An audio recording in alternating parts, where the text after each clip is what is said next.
ಏನಾಯ್ತು? ಅಮ್ಮ, ಯಾರೋ ಗೊತ್ತಿಲ್ಲ ಸರ್, ಹಿಂದೆಯಿಂದ ಬಂದು ಜೋರಾಗಿ ಹೊಡೆದ್ಬಿಟ್ಟು ಹೊಟ್ಟೋದ್ರು. ಅಮ್ಮ, ಬೇಗ ಹಾಸ್ಪಿಟ್ಲ್ ಕರ್ಕೊಂಡೋಗಿ ಸರ್.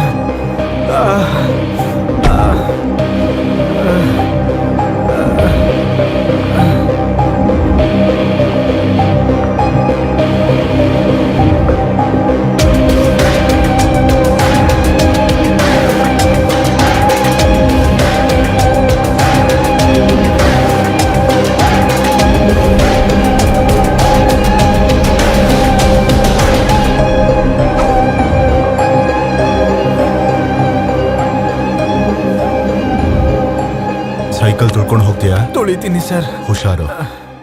ಹೋಗಿ ಬರ್ತೀನಿ ಸರ್. Okay. ತುಂಬ ಥ್ಯಾಂಕ್ಸ್ ಸರ್. ಅಮ್ಮ, ಸಾವು ಯಾವಾಗ ಹೆಂಗ್ ಬರುತ್ತೋ ಗೊತ್ತಿಲ್ವೇ. ಅಯ್ಯಪ್ಪ.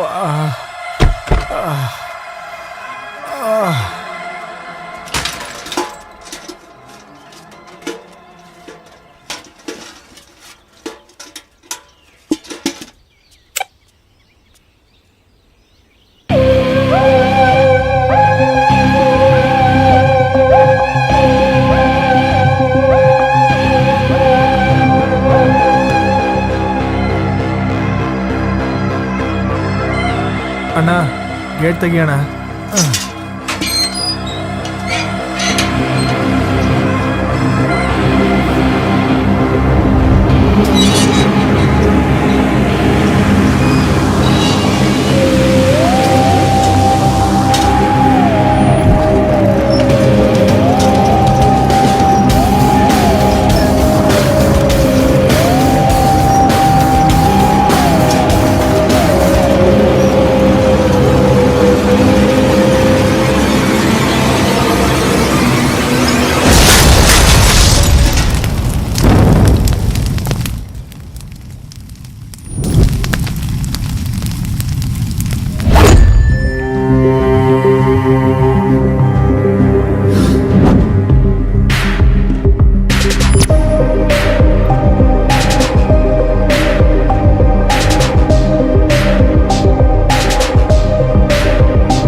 ಬಾಡಿ ಕ್ಯಾವಿಟಿ ಬಾಂಬ್ನ ಸಕ್ಸಸ್ಫುಲ್ಲಾಗಿ ಟೆಸ್ಟ್ ಮಾಡಿದ್ವಿ.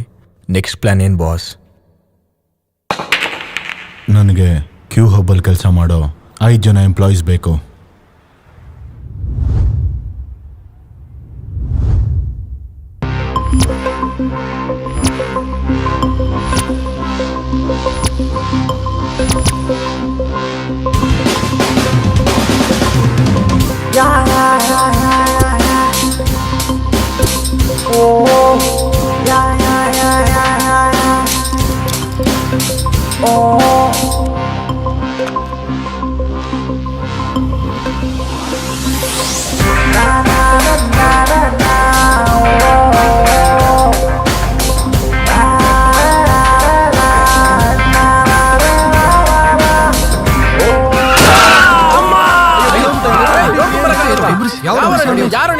ಡ್ರೈವ್ ಮಾಡಿದ್ದು ಏಯ್, ಏಯ್ ಇಳಿಯ ಕೆಳಗಡೆ. ಏಯ್, ಬಾರೋ ಹೊರಗಡೆ. ಏನಯ್ಯ ಮನುಷ್ಯನ್ ಗುದ್ಬಿಟ್ಟು ಕಾರಲ್ಲಿ ಆರಾಮಾಗಿ ಕೂತಿದ್ಯಾ? ನಿನಗೆ ಕರುಣೆನೇ ಇಲ್ವಾ? ಕಿವಿ ಕೇಳಿಸ್ತಾ ಇಲ್ವಾ?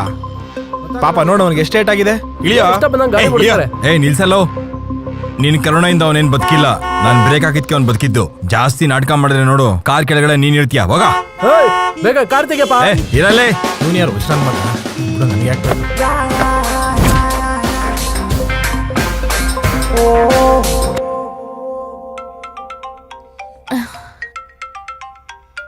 ಏಯ್ ಫೋನ್ ಬರ್ತಿದೆ ನೋಡ.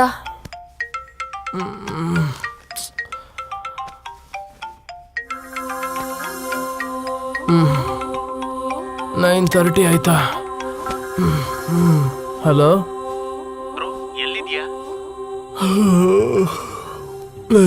ಹೇಳೋದಕ್ಕೆ ಸ್ವಲ್ಪ ಕಷ್ಟ ಆಗುತ್ತೆ. ನಾನು ಲೊಕೇಶನ್ ಶೇರ್ ಮಾಡ್ತೀನಿ, ನೀನು ಬಂದ್ಬಿಡು, ಸರಿನಾ? ಬಾಯ್.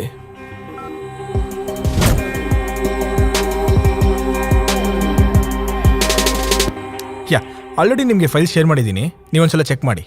Will discuss on it later. ಬ್ಯಾಗಗೆಲ್ಲ ಜೋಡಿಸ್ಕೊಂಡಿದ್ಯಾ?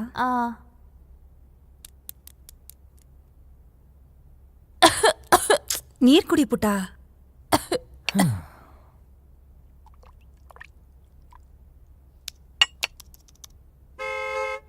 ಅಮ್ಮ ಬಸ್ ಬಂತು, ನಾನು ಹೊರಡ್ತೀನಿ. ಸಂಜು ಅಮ್ಮ, ನಿಂತ್ಕೋ bye. ಸಂಜು, ಒಂದ್ ಬಸ್ ನಿಮಿಷ, ಬಂತು, ಒಂದೇ late ತುತ್ತು. ಆಗುತ್ತೆ. ಸಂಜು ಸಂಜು, ಟೈಮ್ ಮ್ಯಾನೇಜ್ಮೆಂಟ್ ಅಂದರೆ ಟೈಮಿಗೆ ಕೆಲಸ ಶುರು ಮಾಡೋದಲ್ಲ, ಅಂದ್ಕೊಂಡಿದ್ದ ಟೈಮ್ಗೆ ಕೆಲಸ ಮುಗಿಸ್ಬೇಕು. ಅದು ಕೈಯಲ್ಲಾಗಿಲ್ಲ ಅಂದರೆ ಎಲ್ಲ ಹೀಗೆ ಅರ್ಧಕ್ಕೆ ನಿಂತೋಗ್ಬಿಡುತ್ತೆ. ಯಾವುದಕ್ಕೂ ಕೆಲ್ಸಕ್ಕೆ ಬರ್ದೇ ಇರೋನಾಗ್ಬಿಡ್ತೀಯ.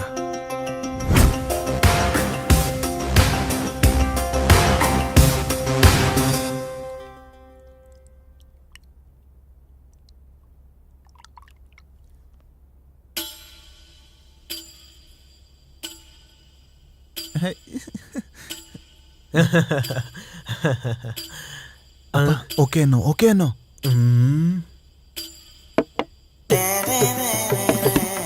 ಸರಿ ರೀ, ನಾನ್ ಮನೆಗೆ ಹೋಗಿ ತಿಳಿಸ್ತೀನಿ. ಬರ್ತೀನಿ. ಓಕೆ ಅನ್ನೋ ಅಂದೆ ಅಲ್ವಾಪ್ಪ? ಏನು ಮನೆಗೆ ಹೋಗಿ ಹೇಳಿದ್ರೆ ಬೇಡ ಅಂತಾರ? ಬಾಯಿ ಮುಚ್ಕೊಂಡು ನಡಿಯೋ, ಹೋಗೋ. ಬೀಗ್ರೆ, ನಮ್ಗಿರೋಳು ಒಬ್ಳೆ ಮಗಳು. ವರದಕ್ಷಿಣೆ ವರೋಪಚಾರದಲ್ಲಿ ಯಾವುದೇ ತರ ಕಮ್ಮಿ ಮಾಡಲ್ಲ. ನಿಮ್ಗೆ ಮದುವೆ ತುಂಬಾ ಗ್ರ್ಯಾಂಡ್ ಆಗಿ ಮಾಡ್ಕೊಳ್ತೀವಿ. ಅದ್ರ ಬಗ್ಗೆ ಇವಾಗ ಯಾಕೆ ಸರ್? ಬರ್ತೀನಿ. ಅಯ್ಯೋ, ಅಳಿ ಅಂದ್ರೆ ಶರ್ಟ್ ಗಲೀಜಾಗೋಯ್ತೆ. ಅಳಿ ಅಂದ್ರೆ ಇಲ್ಲೇ ನಲ್ಲಿ ಇದೆ, ಹೋಗಿ. ಪರವಾಗಿಲ್ಲ ಸರ್. ಇಲ್ಲ, ಹೋಗಿ ಕ್ಲೀನ್ ಆಫೀಸ್ಗೆ ಮಾಡ್ಕೊಳ್ಳಿ. ಹೋಗ್ತಿಯಲ್ಲೋ, ಹೋಗಿ ತೊಳ್ಕೊ. ಅಲ್ಲೇ ನಲ್ಲಿ ಇದೆ ನೋಡಿ, ಕ್ಲೀನ್ ಮಾಡ್ಕೊಳ್ಳಿ, ಹೋಗಿ. ಹೆಣ್ಣು ನೋಡಕ್ ಬರೋ ಗಂಡುಗಳ ಮುಂದೆ ಯಾವಾಗ್ಲೂ ತಲೆ ತೆಗೆಸ್ಕೊಂಡ್ ಕುತ್ಕೋಬೇಕು. ನೀನ್ ಬಂದು ನಮ್ಮ ಅಪ್ಪ ಅಮ್ಮನ ಹತ್ರ ಮಾತಾಡ್ತೀಯಾ? ಇಲ್ಲ ಇಬ್ರು ಓಡೋಗಣ್ವಾ? ಏನು ಎಲ್ಲ ಮುಗ್ದೋಯ್ತಲ್ಲ, ಬಿಟ್ಬಿಡೋಣ ಅಂತ ಅನ್ಕೊಂಡಿದ್ಯಾ? ಪೊಲೀಸ್ ಕಂಪ್ಲೇಂಟ್ ಕೊಟ್ಟು ನಿನ್ ಮೂಳೆ ಮುರಿಸ್ತೀನಿ.